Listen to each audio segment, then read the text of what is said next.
నమస్కారం నా YouTube family. ఈరోజైతే ఇగో ఇది అద్దపావు శనగపప్పు, అద్దపావు పెసరపప్పు అంటే పప్పు కాదు, ఇది పెసలు. ఇది నేను ఒక గంట ఎందుకు గంటన్నర నానబెట్టాను అనమాట. ఇవి శుభ్రంగా నానిపోయి చక్కగాను. ఇప్పుడు దీంతో మంచి హెల్దీ రెసిపీ తయారు చేద్దాం, సరేనా? ఇది ముందు రుబ్బేసి దీంట్లో నేటేటి కలుపుతున్నాను, చూడండి.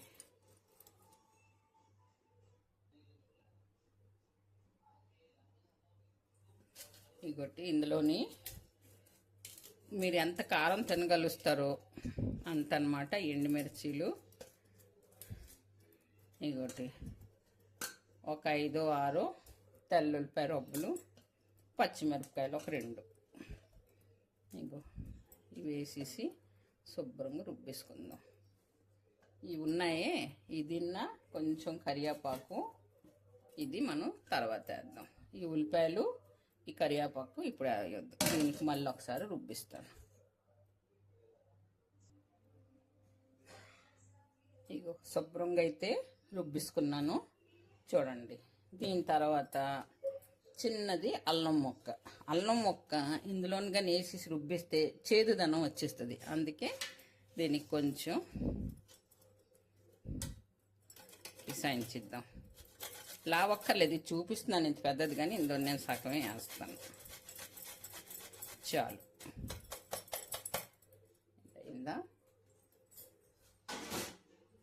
దీని తర్వాత ఇందులోని ఇగో ఈ కరివేపాకు, ఈ ఉల్లిపాయలకి కొంచెం ఇలాగ నలిపిద్దాం. నలిపిస్తే ఉల్లిపాయలు విడివిడిగా అయిపోతున్నాయి. ఇగో అంత ఎక్కడికక్కడ పాయ వచ్చేస్తుంది.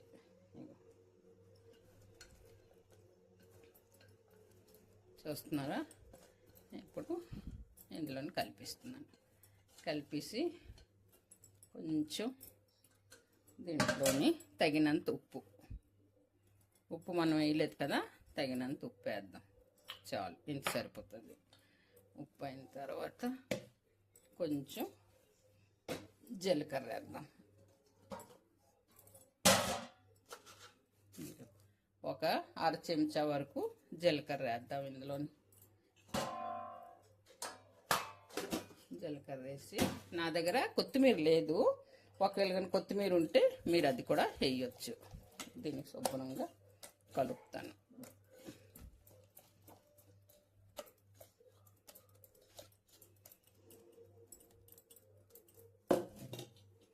బాండి పెట్టేసి నూనె పెడతాను.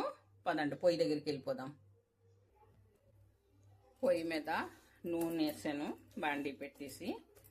ఇప్పుడు నూనె కాగిందా లేదా అని కొంచెం వేసి చూద్దాం. ఇగో నూనె అయితే అయింది. అంతే నూనె. ఇది మొదట అనమాట, మన అమ్మగారులు చెప్పారు కదా, మొదటిదనమాట. దేవుడికి తీసేయాలన్నమాట, ఇలా చేసేసి అగ్నిదేవుడికి. ఇది ఇప్పుడు మీకు ఒక్కొక్క టేస్ట్ చూపిస్తాను.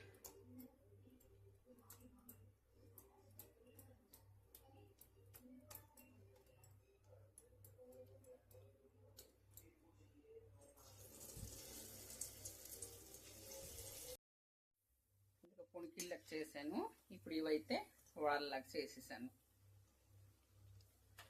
చూస్తున్నారా ఎంత క్రిస్పీగా వచ్చాయి, మరి అడగొద్దు. ఎలాగైతే కనిపిస్తున్నాయో తినడానికి కూడా అంతే టేస్ట్గా ఉంటాయి.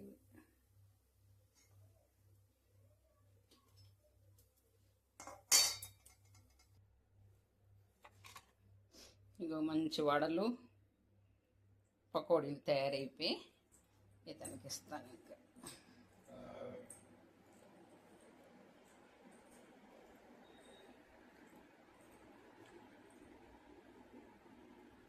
చెప్పండి ఎలాగుందో, వేడిగుందా?